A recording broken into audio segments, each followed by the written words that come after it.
Walter Bramble and the Clockmaker's Slow Hour. A Sleep Story. Chapter 1. The Key on the Church Table. The key came to Walter Bramble in an envelope the colour of weak tea, and it had been in that envelope so long that the paper had taken the shape of it. He found it on the table at the back of St. Cuthbert's, where the parish left things for people who had not yet been told they were collecting them. There was a card beside it. The card said, in Reverend Hollis's small and apologetic handwriting, "Cobble Row, number 4. Whenever suits, no hurry at all." Walter turned the envelope over in his fingers. It weighed almost nothing. He thought that was a strange thing about keys, how they carried so much and asked so little of your pocket. Outside, the morning was doing very little with itself.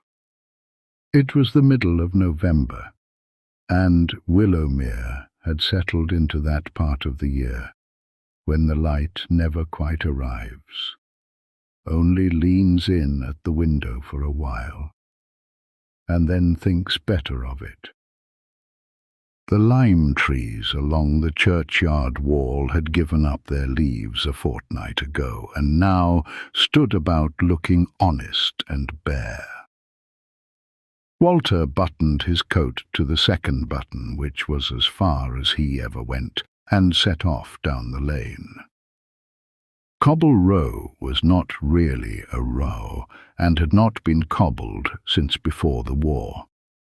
It was a short crook of 5 houses behind the market square, leaning gently towards one another like people sharing an umbrella.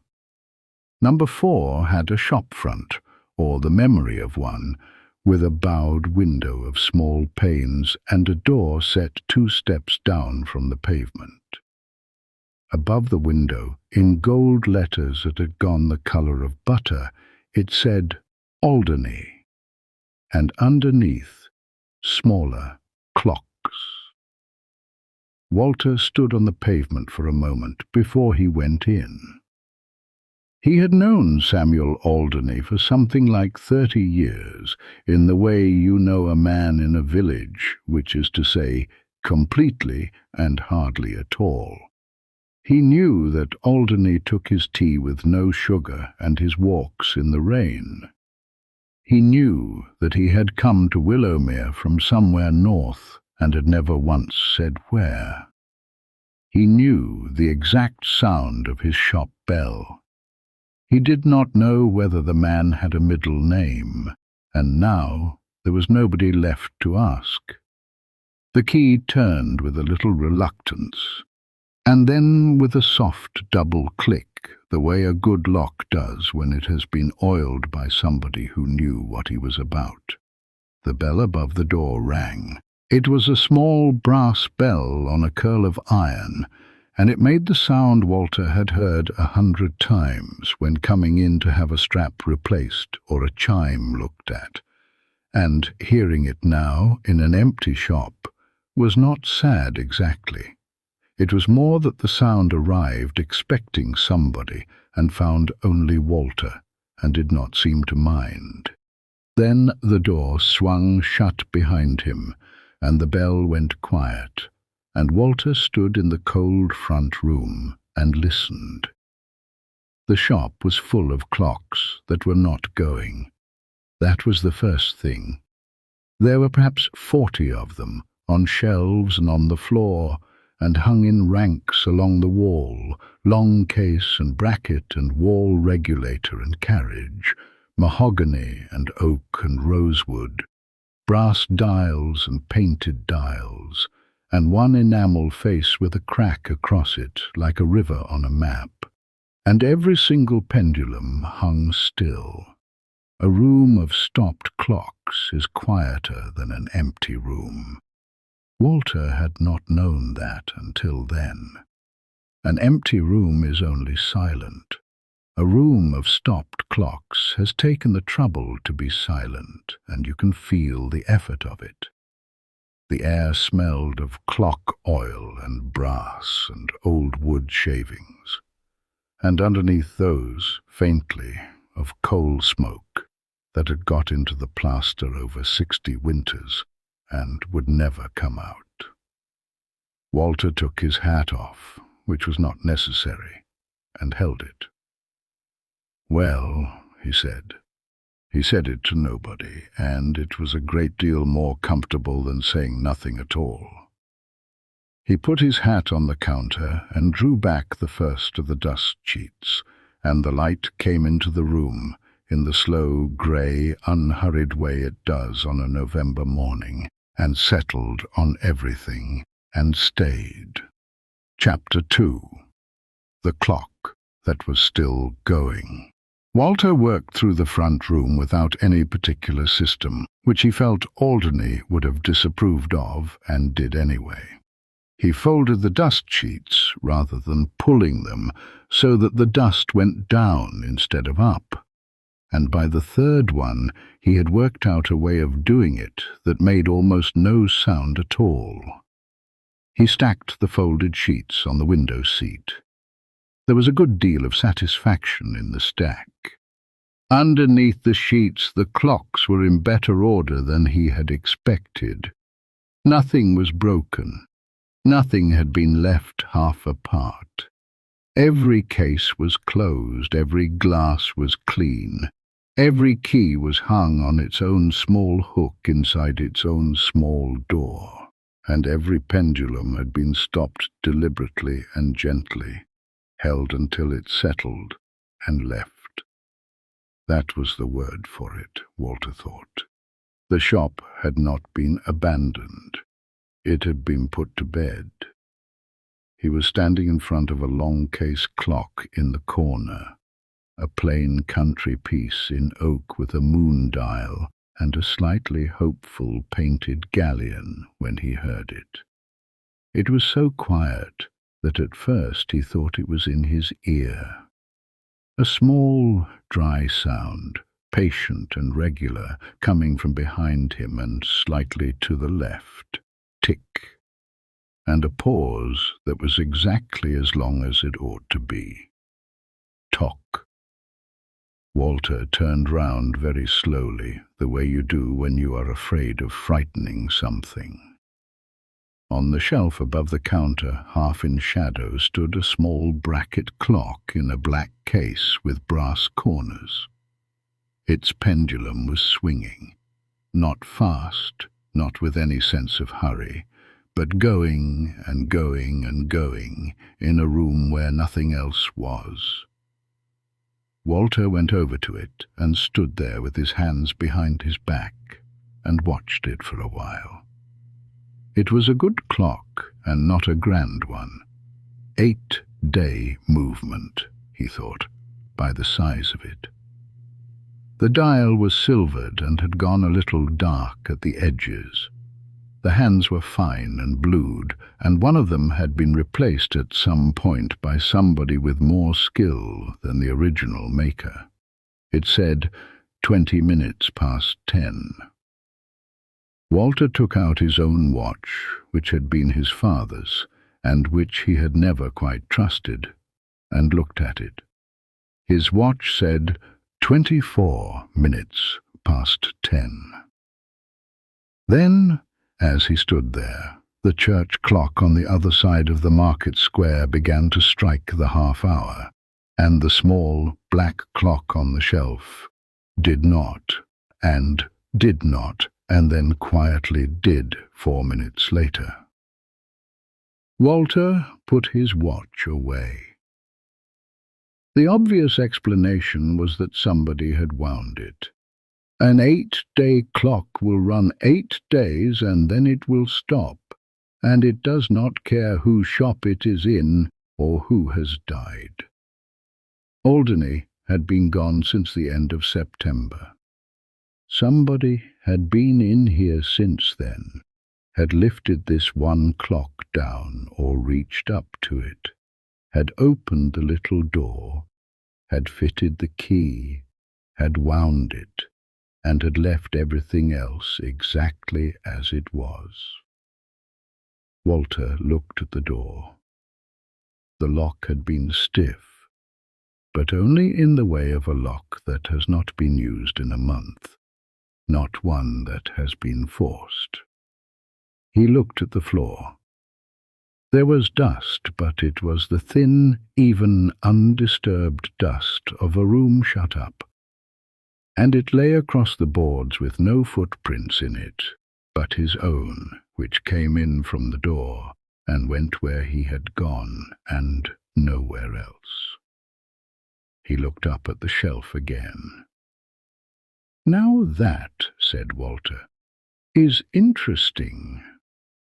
He said it out loud, and the clock went on ticking and did not tell him anything. He did not, as it happened, feel uneasy. He had been prepared for the shop to be sad, and it was not sad. It was occupied. Something in here was still running, and had been kept running, and whoever was doing it had not wanted to be thanked for it. Walter turned back to the long case clock with the hopeful galleon, and carried on folding sheets. And behind him, on the shelf, the small black clock kept its own time, 4 minutes behind the rest of Willowmere, entirely unbothered. Chapter 3. Mrs. Finch and the Carriage Clock.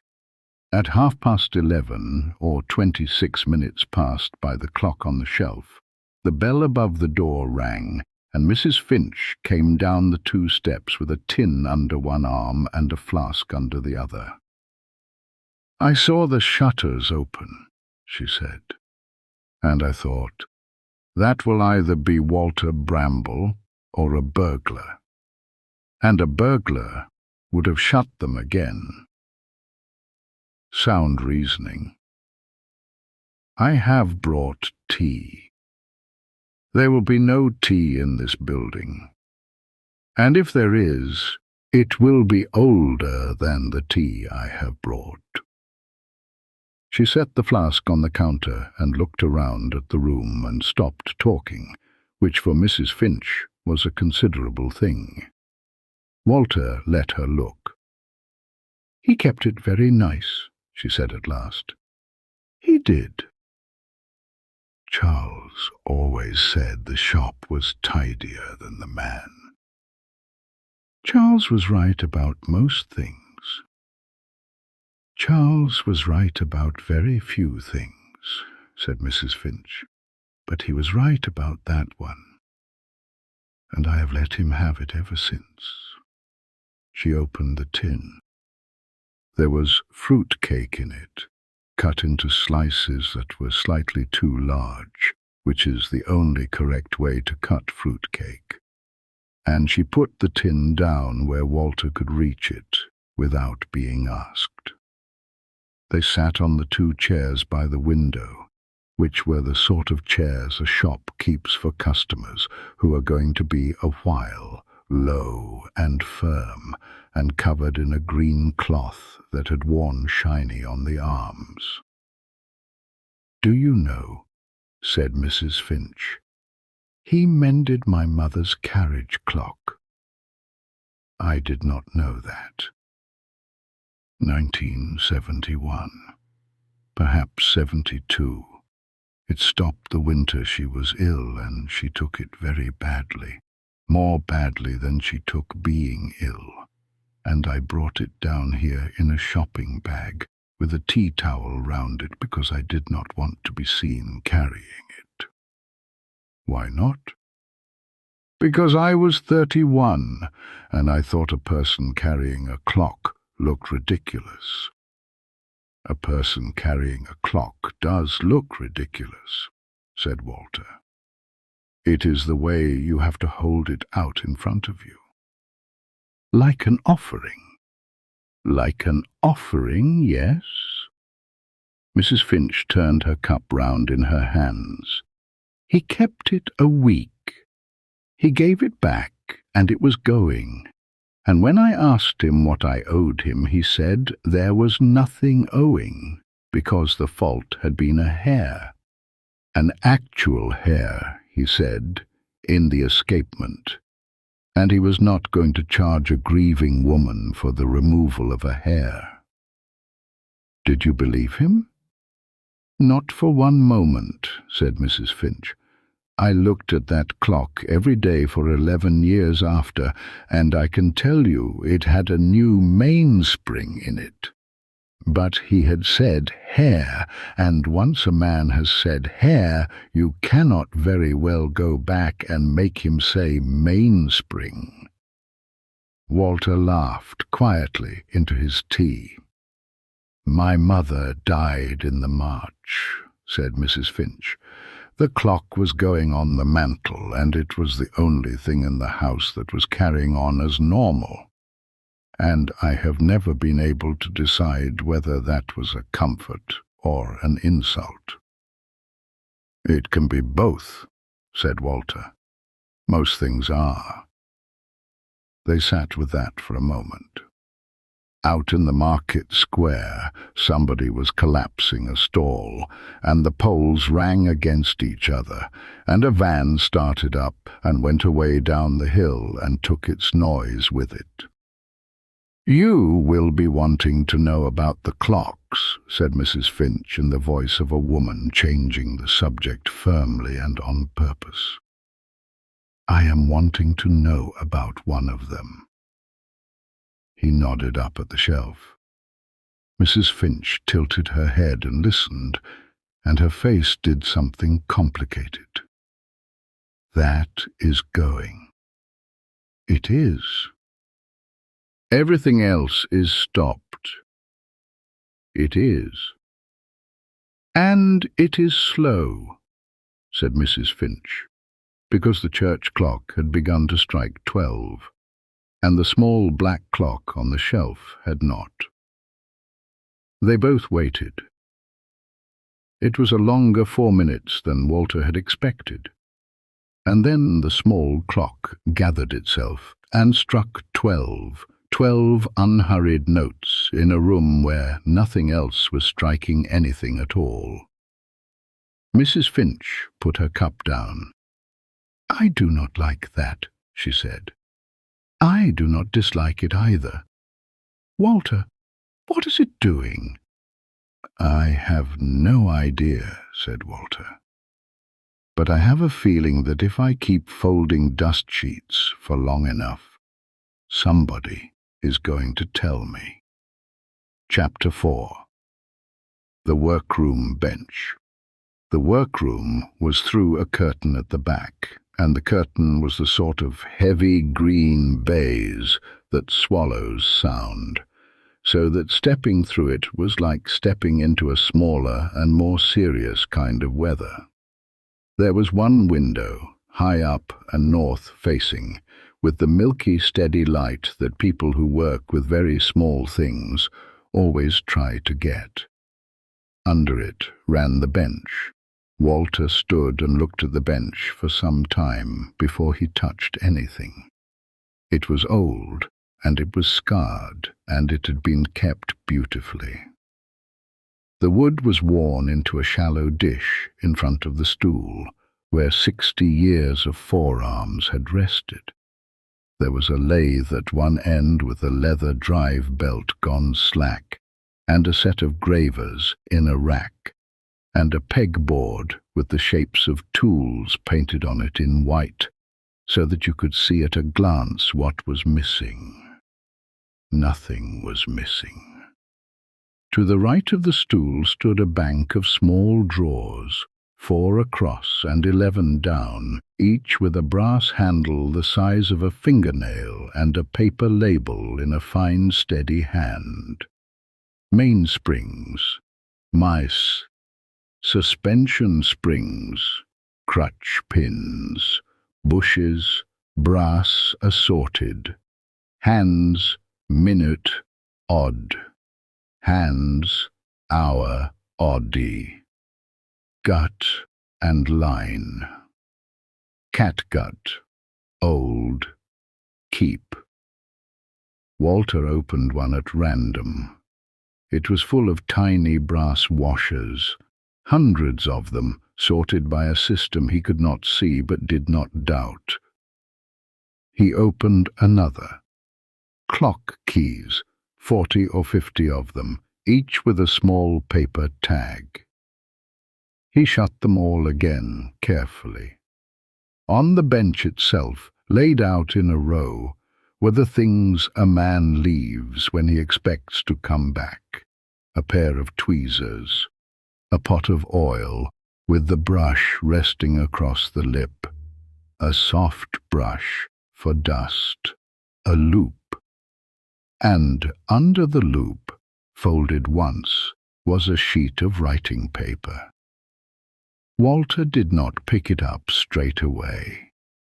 He sat down on the stool instead, which was lower than he expected, and he put his hands on the bench in the worn place where Alderney's arms had gone, and he sat there in the north light with the belt hanging slack on the lathe. He thought about the last time he had been in this room, which was 11 years ago, when a mantel clock that had been Eleanor's grandmother's had begun to lose an hour a day, and Eleanor had been quite unable to bear it. Alderney had let him come through. He had shown Walter the movement with the plates apart, all its wheels laid out on a tray in order. And he had said, and Walter could hear him saying it, that a clock is only a way of letting a weight fall very slowly, and that everything else, every wheel and every spring, is there to argue with the falling. Walter had liked that. He had gone home and told Eleanor, and she had said it sounded like something a man says when he has been alone in a room all day. And then she had thought about it for a while, and then she had said it was rather good. He took the paper out from under the loop and unfolded it. The handwriting was small and upright and entirely steady, which surprised him because the date at the top was the 8th of September, and Alderney had died at the end of the month. It was not addressed to anyone. It said, "To whoever opens the shop. The clocks are wound down on purpose. Do not think anything has gone wrong here. A clock that is stopped kindly will keep for years, and a clock that is stopped by neglect will not. And I would rather leave them kindly. You will find they are all 4 minutes slow. That is also on purpose, and it is the only piece of dishonest work I have done in 62 years, so I will explain it." Walter turned the page over. The writing went on, a little smaller, as though the man had realized he was going to need the room. Chapter 5. What the note said, and what Walter did about it. I served my apprenticeship under a man called Rothwell in a town I will not name, because he was not a kind man, and the town does not deserve to be reminded of him. But he told me one true thing in the first week, and I have carried it about ever since. He said that our trade looks like the making of machines and is not. He said that a man who buys a clock is not buying a machine. He is buying the right to stop wondering what time it is. And that is the thing you are selling. And if you sell it badly, you have taken something from him, and if you sell it well, you have given him a small quietness that will last him 40 years. I did not like Rothwell, but I have never got past that. Here is my confession then. When I came to Willowmere, I was 34 and newly married, and my wife was called Nell, and Nell was late for everything. Not carelessly. She was late because she stopped. She stopped for dogs, and for other people's children, and for anybody at all who looked as though they might want to say something, and she would arrive at a place with her hat crooked, apologizing. And she apologized so much that I began to notice she had stopped enjoying arriving anywhere. So I set the clocks in our house 4 minutes slow. I did not tell her. She got up 4 minutes early for 11 years and never knew it. And she stopped apologizing, and I would not undo it now if I could. After a while it seemed to me that this was not a private matter. So every clock that left this shop, mended or sold, went out 4 minutes slow. There must be 600 of them in this county. I have regulated them all my life to be exactly and reliably wrong. I am aware this was not my decision to make. I have decided not to mind. 4 minutes is the correct amount. I have tested it. 3 is not enough to be any use. 5, and a man begins to notice, and once he notices, he corrects it, and then he is back where he started, and cross about it besides. But 4 minutes will simply happen to him. He will find all his life that he is somehow never quite the last to arrive. He will get the unhurried walk instead of the hurried one. He will have time to stop for a dog. That is all it is. I have given away rather more than 500,000 minutes, and none of them were mine, and none of them were missed. The little black bracket clock on the shelf above the counter was Nell's. It is the only one I have never been able to sell. Please keep it going while you clear the shop, if you can. She could not be doing with a silent house. Yours, in the matter of 4 minutes, S. Alderney. Walter read it twice, and then folded it back along its own crease, and sat for a while in the north light with the paper under his hand. Then, because he did not want to think about Eleanor's hat just at that moment, he got up and went back through the green curtain into the shop.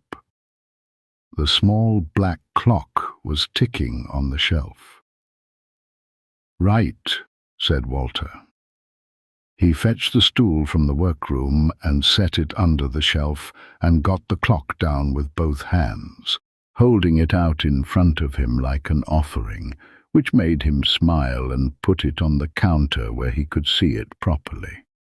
Then he opened the long case clock in the corner, the country piece with the moon dial and the hopeful galleon, and found its crank on its hook, and wound it. It is a particular sound, the winding of a weight-driven clock. A long, dry ratcheting, unhurried, with a small click at the end of every turn, and the weight rising in the case an inch at a time. Walter wound until the weight came up under the seat-board and stopped, and closed the door, and reached in and put his finger against the pendulum bob, and set it swinging. The clock began to tick. It was a deeper tick than the little bracket clock, slower, with more room in it. And for a moment the two of them were quite separate, going along at their own speeds and taking no notice of one another. Walter moved to the next one. He did not hurry. There was no reason to hurry, and it seemed to him that this was a shop in which hurrying would be poor manners. He took each clock in turn along the wall, opened its door, took its key from its own small hook, wound it, set its hands by the small black clock on the counter and not by the church, closed it, and started it going. Wind, set, start, move along. The room began to fill up. It came in very gradually, the way water comes into a boat you have not noticed is leaking. First it was 2 clocks, and then it was 4, and then it was 9, and somewhere around the 11th, Walter realized that the room was no longer quiet at all, that there was a soft, dry weather of ticking all round him, coming from every wall, uneven and overlapping and busy, and that he had been listening to it for some time without noticing. He stopped and stood in the middle of it with a key in his hand. Then he went on winding. Chapter 6. The Slow Hour. By 3 o'clock the light had begun to go, which in November is not an event so much as an admission. Walter had wound 31 clocks. He had done the wall regulators and the bracket clocks and the 4 long cases, and the little Vienna with the fretwork, and a French one under a glass dome that had a movement no bigger than a walnut and a tick like a mouse in a matchbox. There were 9 left, and they were the ones that would need work before they would go at all, and he set them aside on the window seat and left them alone. He lit the lamp on the counter. It was an old lamp with a green glass shade, and it made a pool of light on the counter and left the corners of the room to look after themselves. Then he sat down in one of the low green chairs, and he listened. Here is the thing about a room full of clocks, and Walter had not known it before that afternoon. They do not stay separate. When you first set them going, they are all at odds. 31 clocks, each with its own beat, fast and slow and in between, and the sound of them is a scramble, a busy scattered clatter with no shape to it at all, like rain on different kinds of roof. But they are all standing on the same floor, and every tick puts the smallest possible push into the boards, and the boards carry it, and each clock feels every other clock very faintly through the wood under its feet, and over an hour or two, without anything happening that you could point to, the faster ones give a little, and the slower ones take a little, and they begin to fall in. Walter listened as it happened. By 3:30, the scramble had thinned out. There were still stragglers, but there was a rhythm in the middle of it now, a broad, soft pulse that came up through the floor and through the arms of the chair, and it was slower than a heartbeat and steadier than breathing, and it went on and had no intention of stopping. Tick, and a pause exactly as long as it ought to be. Tock. The lamp hummed very slightly. Outside, the light went from grey to blue, and the window turned into a mirror, and Walter sat in the green chair with his hands folded, and did not do anything at all. At 4 o'clock, the church clock across the square struck. The 4 strokes came in through the glass, thin and cold and certain, and 31 clocks in the shop of the late Samuel Alderney did not answer. Walter waited. He watched the second hand on the wall regulator go round once, and once again, and once again, and once again, and then the whole room struck 4. It did not do it together. Bracket clocks and long case clocks, and the little Vienna and the French one under its dome, all of them coming in at slightly different moments, so that the 4 strokes spread out and overlapped and doubled. Deep notes and light ones, a bell like a spoon on a cup and a bell like a stone dropped down a well, and it went on for the better part of half a minute, and Walter sat in the middle of it and felt it in his chest. Then it finished, and the ticking closed over the top of it, and the room went on. Walter found that his eyes had shut. He let them stay that way for a while. He was woken, if that is the word, by a knocking at the back of the building. It came again while he was getting up, and by the time he had got through the green curtain into the workroom, the door to the yard was already opening, and Reverend Hollis was standing in it with a bicycle lamp and an expression of a man who has been caught. "Ah," said Hollis. "Reverend." "I did knock." "You did." "I usually do not have to," said Hollis, and then heard himself and gave up entirely. He came in and put the lamp on the bench and stood there in his cycling clips. "Sundays," said Walter. "Sundays," Hollis agreed. "After evensong. It takes 4 minutes.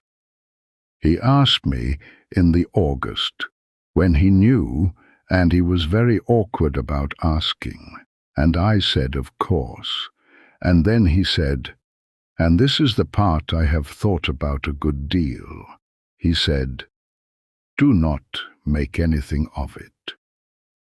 So you did not. So I did not. I have wound that clock 8 times and told nobody. And I have felt slightly ridiculous every single time. And I would have gone on doing it until somebody cleared the shop. He looked through the curtain at the noise coming from the front room, which somebody now has. I wound them all. I can hear that you wound them all. Come and sit down, said Walter. There is tea in a flask, and there is fruit cake in a tin, and neither of them is mine, so you may as well. They sat in the 2 low green chairs with the lamp between them and the clocks going all round, and Walter gave him the note to read, and Hollis read it slowly and did not say anything for some time afterwards. 600 clocks, he said at last. So he claims. There is one in the vestry. I should think there is. Hollis started to laugh quietly, the way you laugh in a church. 41 years, he said. 41 years I've been arriving 4 minutes early for my own evensong and taking a certain amount of quiet credit for it. Chapter 7. Locking Up. Hollis went at 5:30, wheeling his bicycle out through the yard, and the sound of him went off down the back lane and was gone. Walter stayed. He had told himself he would put the sheets back over everything and lock up and go home to his supper, and he found, once he was alone again, that he was in no particular hurry to do any of it.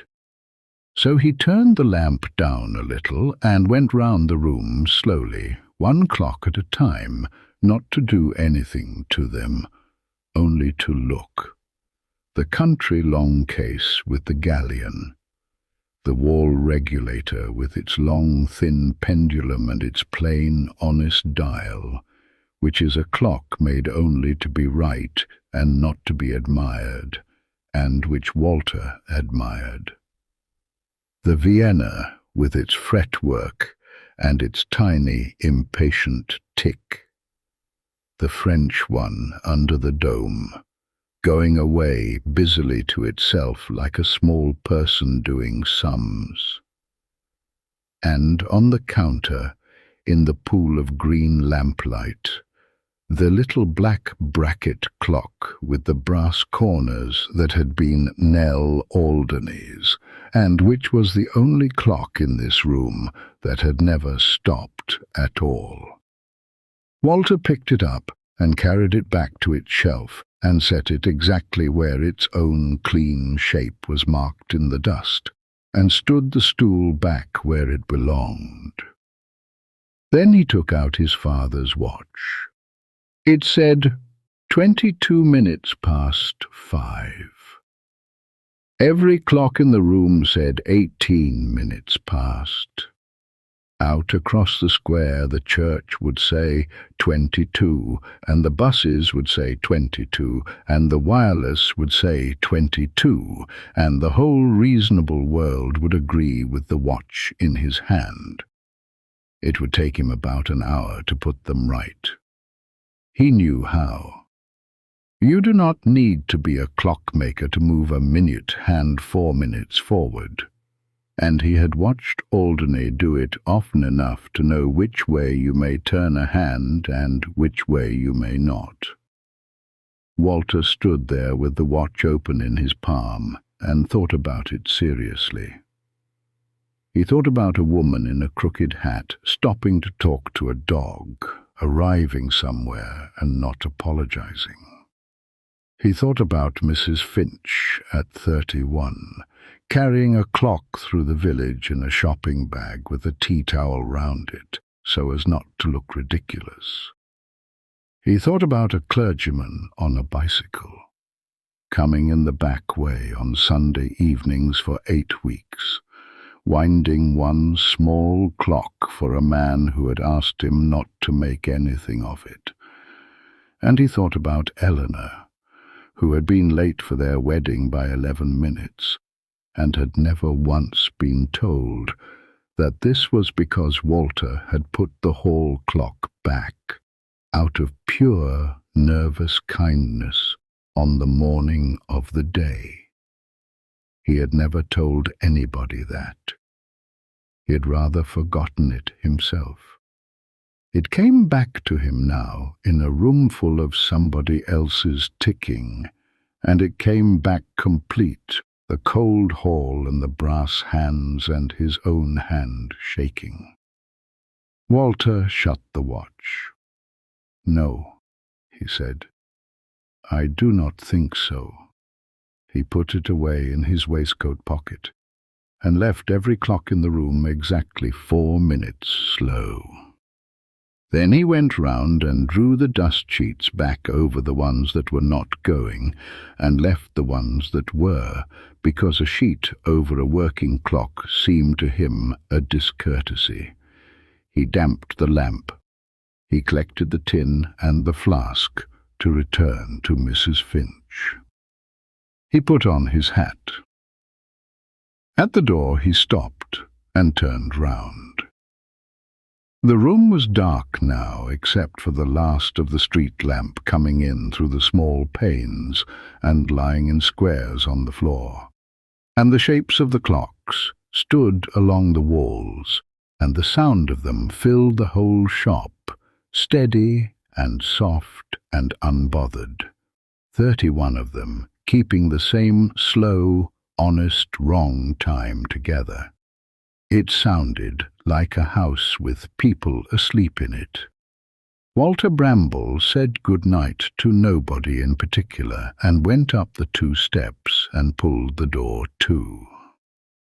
The brass bell rang once as it shut, and then the lock turned with its soft double click, and the sound of the clocks went down to almost nothing, and then to nothing at all, at least from out here on the pavement.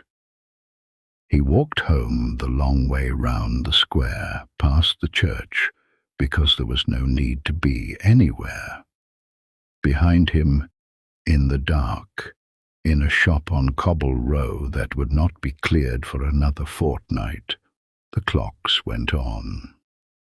They struck 6, 4 minutes after everything else in Willowmere struck 6, and there was nobody in the room to hear it, and they did it beautifully anyway. And the county went on too, 600 clocks of it, in kitchens and hallways and vestries and back bedrooms, all of them quietly and deliberately wrong, giving 4 minutes back to people who would never know they had been given anything, which is, when you think about it, the only way to give somebody time. Sleep well.